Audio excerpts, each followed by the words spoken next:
بولان میں جعفر ایکسپریس کے مسافروں کے یرغمال ہونے کے واقعے کے بعد اب حکام نے یہ بتایا ہے کہ 80 کے قریب ایسے مسافروں کو ایک خصوصی ٹرین کے ذریعے کوئٹہ روانہ کر دیا گیا ہے۔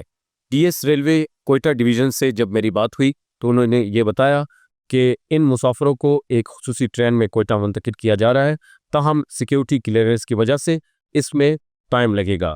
اس حوالے سے جب ہم کوئٹہ ریلوے اسٹیشن پہنچے تو وہاں پر ان افراد کے لواحقین کی بہت بڑی تعداد موجود تھی جو اپنے پیاروں کے لیے پریشان ہیں۔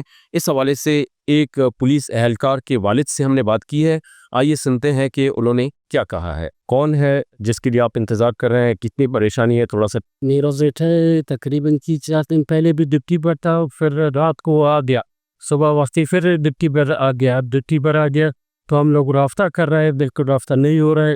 غلام دستگیر اس کا نام ہے، عوالدار ہے، کوئی رابطہ نہیں ہو رہا ہے کہ وہ کام پر ہے، کیسے ہے، کس حال میں ہے۔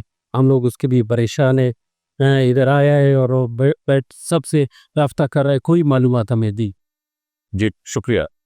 جیسے آپ نے دیکھا کہ یہاں پہ بہت بڑی تعداد میں جو ہے وہ لواحقین موجود ہے اور وہ حکومت سے مطالبہ کر رہے ہیں کہ ان کے پیاروں کو جو ہے فوری طور پر یہاں کوئٹہ ریلوے اسٹیشن پہنچایا جائے، وہ ان کے لیے پریشان ہے۔